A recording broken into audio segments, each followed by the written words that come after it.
Hello, welcome to my channel. I'm Anne and today I'm bringing you my May TBR. Now in May I have a big project that's coming up. The deadline is the end of May, so I've got a lot of books that I want to read for that, but I'm keeping some of them secret. But I also have quite a few arcs that I really want to get to, so I've got a lot of things that I need to get to. I've got a stack of physical books here, and then I'm also going to talk about a bunch of ebooks. So let's just get into this video.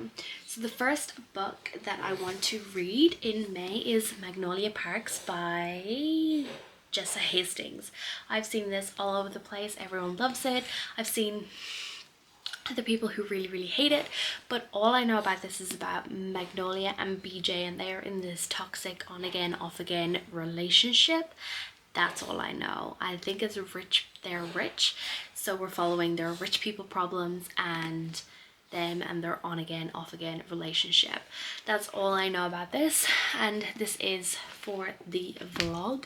This is the one that I'm most scared about, but I'll read it and I will be telling you all about it in that vlog that's going to be upcoming. The next book that I want to talk about and want to read in May is Tress of the Emerald Sea by Brandon Sanderson. This is the first of his secret projects that came out last year. And this is about Tress. She lives on an island and she has a best friend, and her best friend goes missing or gets sent off to get married. So she decides that she is going to go and save him. That's all I know about this one. I don't really know a lot, but this is going to be my first Brandon Sanderson, so I'm quite excited about that.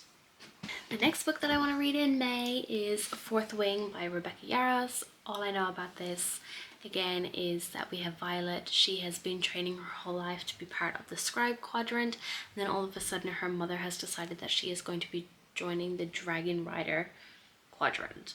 This is really popular. Either people love it or hate it, so I'm very intrigued to see what I think of it, because I do own the special editions of this one and the second one, and I'm going to be worried if I don't like this one, because I'm going to have to try and get rid of those books. Then we have Happy Place by Emily Henry. This is a second chance romance. This is one of her I think this is her last year's release, and we're following this couple who are going on this vacation with their friends, but they actually broke up a couple of months ago. But because they don't want to destroy this sort of relationship with all the friends, kind of bring a damper on their holiday, they decide that they're going to pretend that they're still in a relationship.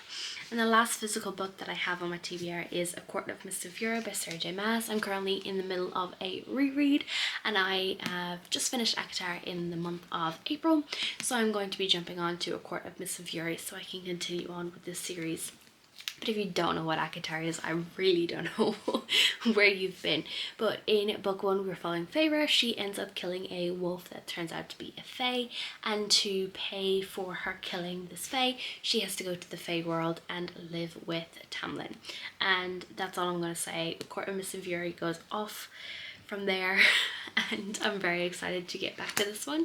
So the next one that I want to talk about is The North Wind by Alexandria Warwick, and this is book one in the Four Winds series. I just got this on NetGalley. It is inspired by Beauty and the Beast and Hades and Persephone myth, and we are following Ren.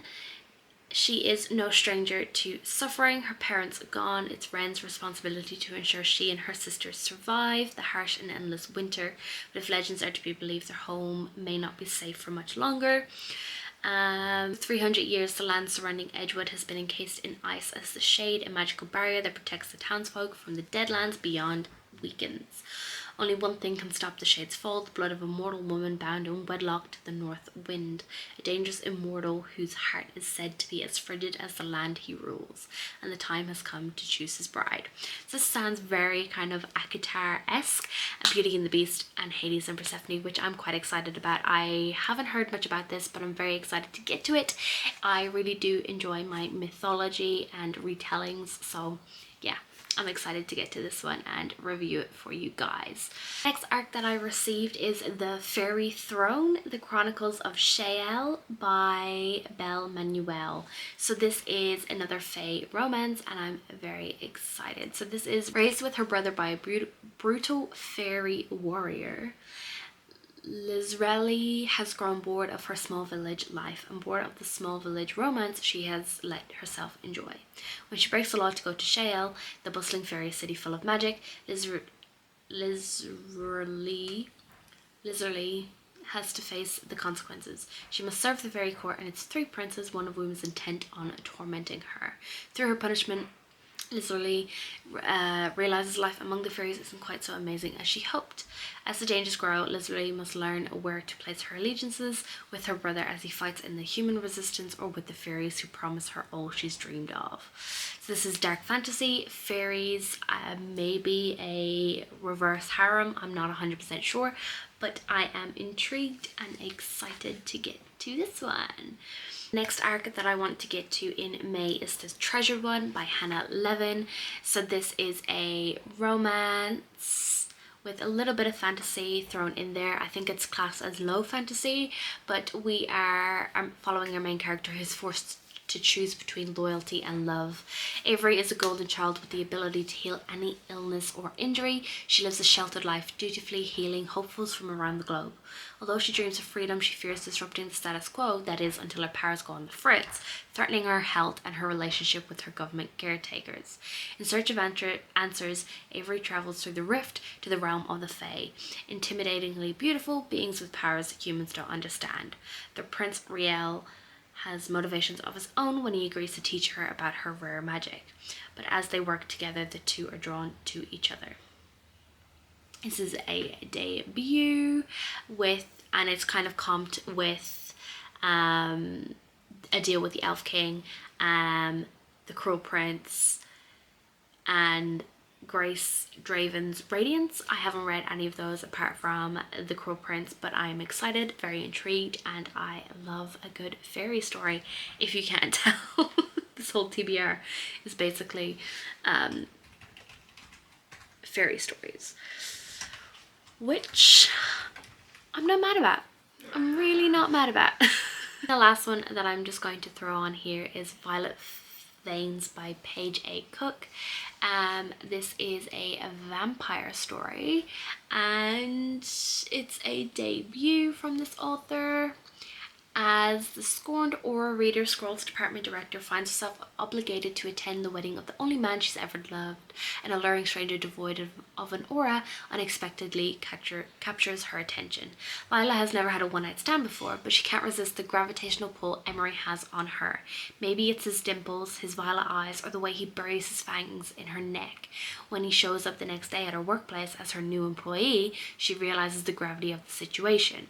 Scrolls is so understaffed she can't possibly send him away, can she? It sounds cute and fun, and I love a good vampire story. So yeah, that is kind of my plans. I do have many other books on this TBR, but I don't want to talk too much about them because it's a secret TBR and that video will be out at the end of the month. So let me know in the comments below what you're reading in May, and make sure you like this video and subscribe if you want to see more content from me. Bye.